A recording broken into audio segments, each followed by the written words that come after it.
Hello, मैं हूं विनय कुमार गुप्ता। आप सभी का स्वागत है हमारे YouTube channel point to be noted में। अगर वीडियो आपको अच्छे लगे तो लाइक करिए, शेयर करिए। अगर आप चैनल पर नए हैं तो चैनल को सब्सक्राइब करें। वीडियो का अगला नोटिफिकेशन प्राप्त करने के लिए बेल आइकन को ज़रूर दबाएं। वीडियो को पूरा एंड तक देखें। आज का हमारा टॉपिक है वन या फॉरेस्ट। तो चलिए शुरू करते हैं।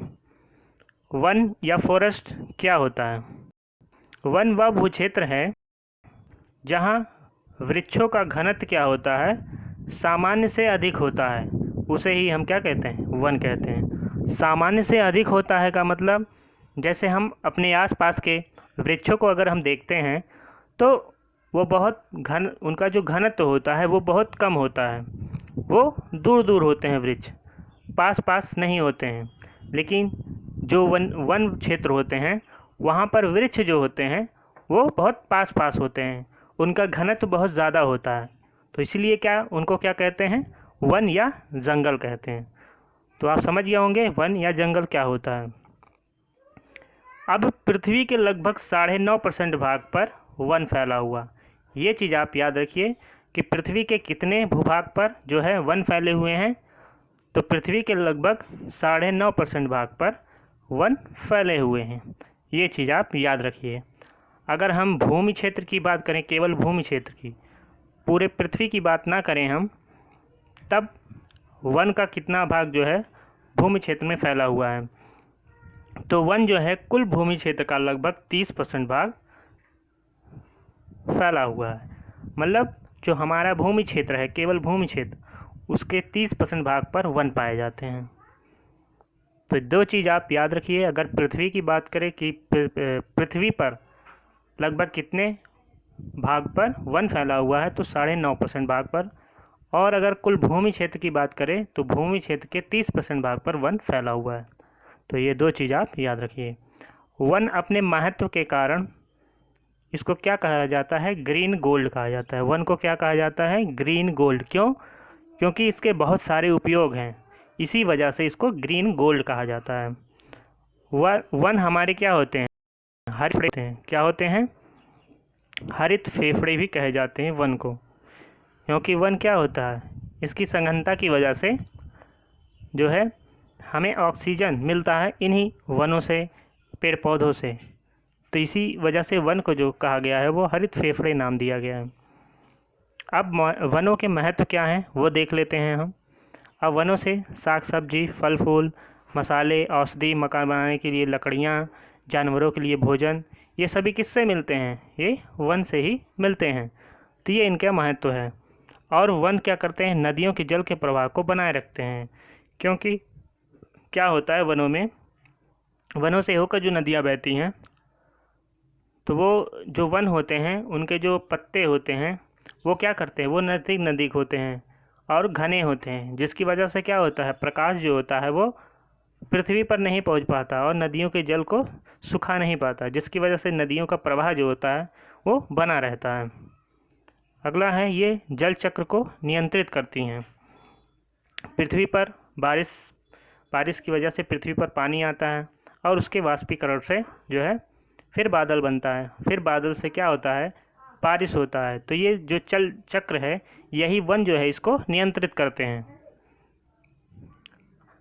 बाढ़ को नियंत्रित करने में सहायक होता है। वन क्या होते हैं? बाढ़ को नियंत्रित करने में सहायक होते हैं। मिट्टी के बहाव को रोकते हैं, उसकी उर्वरता को बनाए रखते हैं। क्यों? क्योंकि जो पेड़ के जड़ होते हैं वो क्या करते हैं? मिट्टी को बांधे रखते हैं, जिसकी वजह से मिट्टी बह नहीं पाती है और उसकी जो उर्वरा शक्ति है वो बनी रहती है। वायुमंडल में जो कार्बन डाइऑक्साइड है, ऑक्सीजन है, उसके संतुलन को भी बनाए रखते हैं। ध्वनि प्रदूषण को कम कर देते हैं, क्योंकि वो जो शोरगुल होता है, ध्वनि जो होता है, जिससे जो है ध्वनि उत्पन्न होता है, तो वो ध्वनि को क्या करते हैं? अवशोषित कर लेते हैं, जिससे क्या होता है? ध्वनि प्रदूषण कम हो जाता है। तो इसलिए कहा गया है कि हमें अपने घरों के आसपास जो है 1 या 2 पेड़ जो है ज़रूर लगाना चाहिए। उससे क्या होता है? आसपास के जो ध्वनि आते हैं वो उसको अवशोषित कर लेता है और ध्वनि प्रदूषण से हम बचे रहते हैं। जीव जंतुओं को आश्रय प्रदान करता है। तो वन क्या करता है? जीव जंतुओं के लिए आश्रय प्रदान करता है। जो खाद्य श्रृंखलाएँ होती हैं वो उसको बनाए रखती हैं, क्योंकि खाद्य श्रृंखला के एक स्तर के विनाश से पूरे पर्यावरण को नुकसान पहुंचता है। क्योंकि जो खाद्य श्रृंखला है वो जब असंतुलित हो जाएगा तो उससे क्या होगा, हमारा पर्यावरण भी असंतुलित हो जाएगा। तो ये वन जो होते हैं ये खाद्य श्रृंखला को बनाए रखने में मदद करते हैं। प्रकृति के संतुलन के लिए, संतुलन को बनाए रखने के लिए पृथ्वी के कितने % भाग पर वन होने चाहिए? तो ये क्वेश्चन भी पूछा जाता है। तो पृथ्वी के लगभग 33% भाग पर वन होने चाहिए प्रकृति के संतुलन को बनाए रखने के लिए। ये चीज़ आप याद रखिए। तो प्रकृति के संतुलन को बनाए रखने के लिए कितने % पर वन जो है पाए जाने चाहिए पृथ्वी पर? पृथ्वी के 33% भाग पर वन होने चाहिए प्रकृति के संतुलन को बनाए रखने के लिए। अब देखते हैं वनों के प्रकार। वनों के प्रकार विभिन्न जलवायुवीय परिस्थितियों के कारण जो है वन को कई भागों में बांटा गया है। किस कारण से? जलवायुवीय परिस्थितियों के कारण। उसमें से पहला हमारा वन है उष्णकटिबंधीय सदाबहार वन। उष्णकटिबंधीय सदाबहार वन, इसी को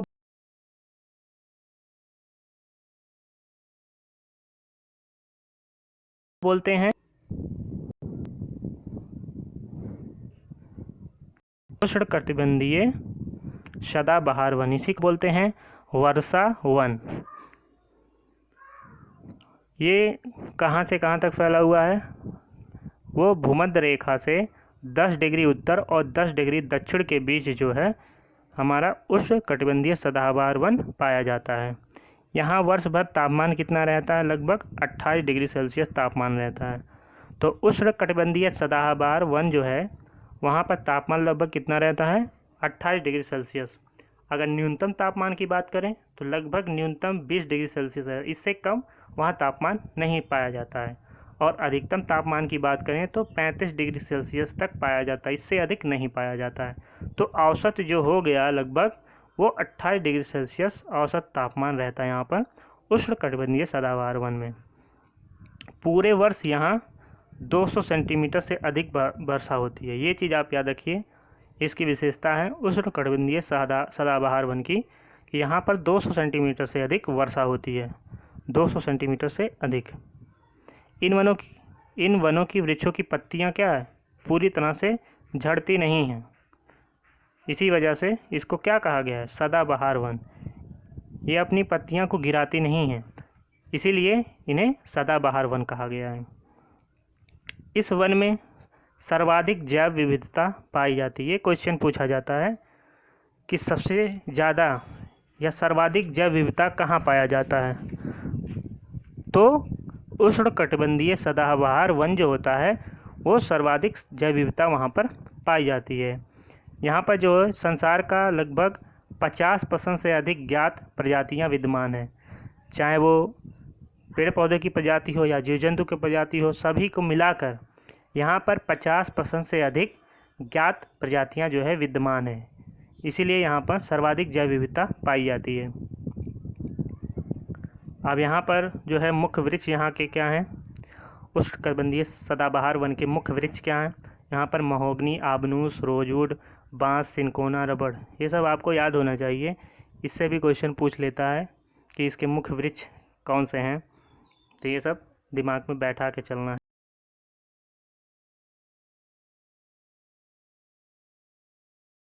है।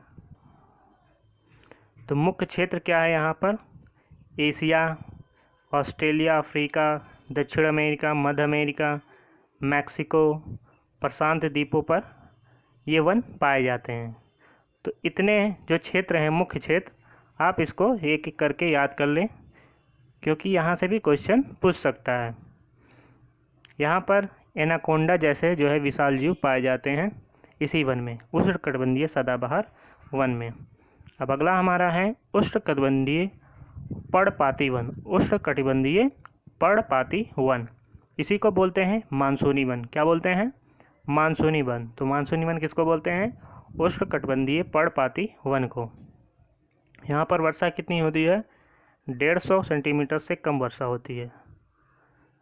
कहाँ पर? उष्णकटिबंधीय पर्णपाती वन पर। ये सब आपको याद होना चाहिए। इन वनों के वृक्ष शुष्क मौसम में अपनी रक्षा करने के लिए अपनी पत्तियां गिरा देते हैं, इसलिए इन्हें पर्णपाती वन कहते हैं। तो ये क्या करती हैं? शुष्क मौसम में अपनी रक्षा के लिए क्या करती हैं? पत्तियां गिरा देती हैं। इसी वजह से ये पर्णपाती वन कहे जाते हैं। अब यहाँ का मुख्य वृक्ष क्या है? साल, शीशम, सागवान, बांस, आम, चंदन, नीम आदि जो है यहाँ के मुख्य वृक्ष है। और ये इनसे क्या है? फर्नीचर बनाए जाते हैं, फर्नीचर बनाने के काम आते हैं। साल, शीशम, सागवान, बांस, आम, चंदन, नीम ये सब जो है फर्नीचर के काम ज़्यादा आते हैं। यहाँ के मुख्य जीव क्या हैं? हाथी हैं, शेर हैं, बाघ, गोल्डन लंगूर। तो यहाँ के मुख्य जो है जानवर हैं यहाँ पर उष्णकटिबंधीय पर्णपाती वन के। अब मुख्य क्षेत्र क्या है? मुख्य क्षेत्र में हमारा भारत जो है इसी वन में, हमारे भारत में इस प्रकार के वन पाए जाते हैं, उष्णकटिबंधीय पर्णपाती वन या मानसूनी वन कहते हैं। ये भी क्वेश्चन पूछा जाता है कि भारत में जो है कौन सा वन पाया जाता है, तो क्वेश्चन में मानसूनी वन भी दे देता है। तो भारत में कैसा वन है? मानसूनी वन। तो मुख्य क्षेत्र भारत, उत्तर ऑस्ट्रेलिया, मध्य अमेरिका, ये 3 मुख्य क्षेत्र हैं उष्णकटिबंधीय पर्णपाती वन के। अगला है हमारा शीतोष्ण सदाबहार वन। क्या है? शीतोष्ण सदाबहार वन। ये वन वर्ष भर अपने पत्तों को नहीं गिराते हैं। तो सदाबहार वन उसी को कहते हैं जहाँ पर जो है वृक्ष जो है अपने पत्ते नहीं गिराते हैं, उसी को सदाबहार वन कहते हैं। तो सदाबहार वन इसीलिए कहते हैं क्योंकि ये अपने पत्तों को नहीं गिराते वर्ष भर। अब इसका मुख्य क्षेत्र क्या है शीतोष्ण सदाबहार वन का? दक्षिण पूर्व अमेरिका, दक्षिणी चीनी, दक्षिणी जापान और दक्षिणी ब्राज़ील, यही इसके मुख्य क्षेत्र हैं शीतोष्ण सदाबहार वन के। अब मुख्य वृक्ष की बात करें तो बांस, चीड़, यूकेलिप्टस यहीं पे पाए जाते हैं। बांस, चीड़, यूकेलिप्टस, शीतोष्ण सदाबहार वन। अगला हमारा है शीतोष्ण पर्णपाती वन। क्या है? शीतोष्ण पर्णपाती वन। इन वनों के वृक्ष क्या होते हैं? अपनी पत्तियां गिरा देती हैं, इसीलिए इसको पर्णपाती वन भी कहते हैं, शीतोष्ण पर्णपाती वन। अब इसके मुख्य क्षेत्र क्या हैं? कहाँ कहाँ जो है ये वन पाए जाते हैं? उत्तर पूर्व अमेरिका। क्या है? उत्तर पूर्व अमेरिका, चीन, न्यूजीलैंड, चिली, पश्चिमी यूरोप के तटीय क्षेत्र। उत्तर पूर्व अमेरिका, चीन, न्यूजीलैंड, चिली, पश्चिमी यूरोप के तटीय क्षेत्र। अब यहाँ के मुख्य क्षेत्र क्या हैं? यहाँ के मुख्य क्षेत्र हैं ऐश, बीच, ओक, चेरी, मेपल, बारहमासी जड़ी बूटी, काई और मशरूम, ये यहाँ के मुख्य वृक्ष हैं। ऐश, बीच, ओक, चेरी, मेपल, बारहमासी जड़ी बूटी, काई और मशरूम। तो ये आप याद रखिए शीतोष्ण पर्णपाती वन के मुख्य वृक्ष हैं। अब मुख्य जानवर की बात करें तो फीजेंट, मोनाल, लोमड़ी, भेड़िया। क्या है? फीजेंट, मोनाल, लोमड़ी और भेड़िया। तो ये आप याद रखिए।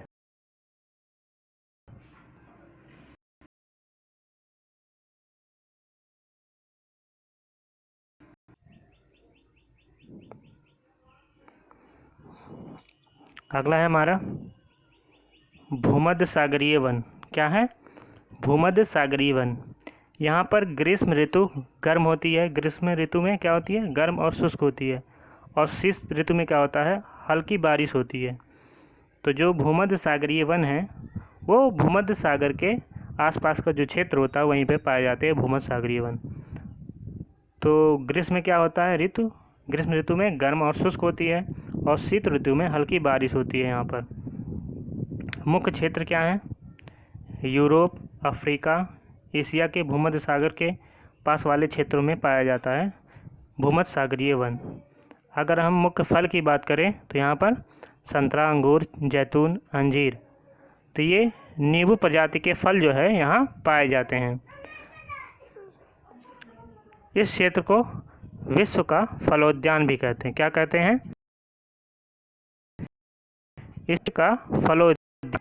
तो ये चीज़ आप याद रखिए कि किसको कहते हैं विश्व का फलोद्यान?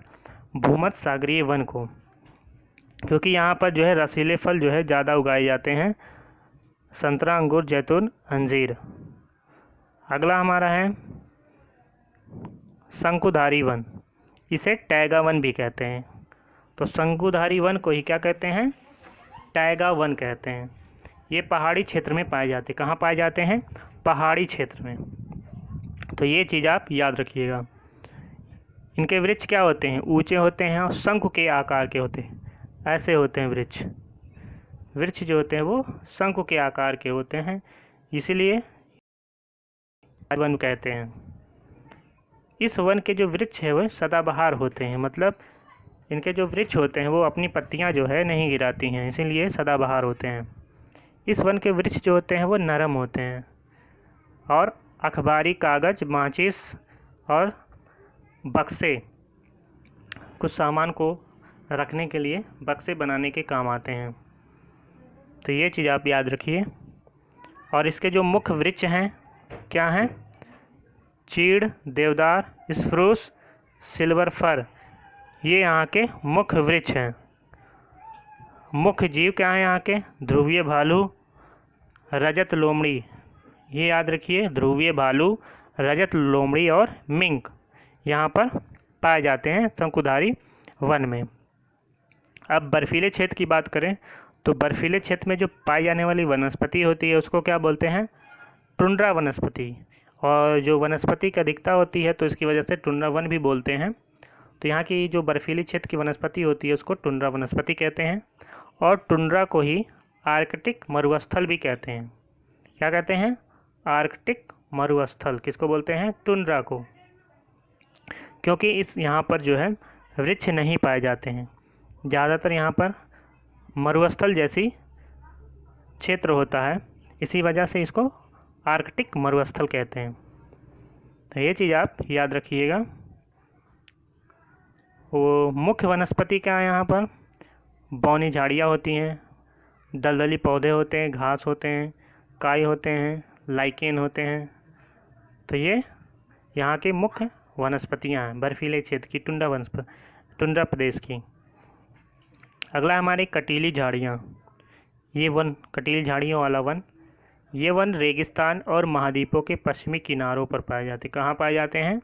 रेगिस्तान और महाद्वीपों का जब पश्चिमी किनारा है वहाँ पर कटीली झाड़ियों का वन पाया जाता है। यहाँ पर किस क्षेत्र में क्या होता है? बहुत गर्मी होती है और वर्षा बहुत कम होता है, इसी कारण वनस्पतियाँ यहाँ कम पाई जाती हैं। तो ये दो कारण हैं, बहुत गर्मी होती है, वर्षा बहुत कम होती है और वनस्पतियाँ इसी कारण बहुत कम पाई जाती हैं। मुख्य वृक्ष क्या है यहाँ पर? बबूल, कीकर, कैक्टस, खजूर। क्या है? बबूल, कीकर, कैक्टस और खजूर, ये कटीली झाड़ियों के वन के रूप में वृक्ष हैं, पाए जाते हैं। अब यहाँ के मुख्य जीव क्या हैं? तो कटीली झाड़ियाँ हैं तो सांप, बिच्छू ऐसे ही जानवर पाए जाएंगे। तो आप ये इतना याद कर लीजिए। तो लेक्चर यहीं पे ख़त्म होता है। तो कमेंट ज़रूर करिए कैसा लगा। अगर वीडियो आपको अच्छी लगी तो लाइक करिए, शेयर करिए। अगर आप चैनल पर नए हैं तो चैनल को सब्सक्राइब करें। वीडियो का अगला नोटिफिकेशन प्राप्त करने के लिए बेल आइकन को ज़रूर दबाएं। तब तक के लिए धन्यवाद।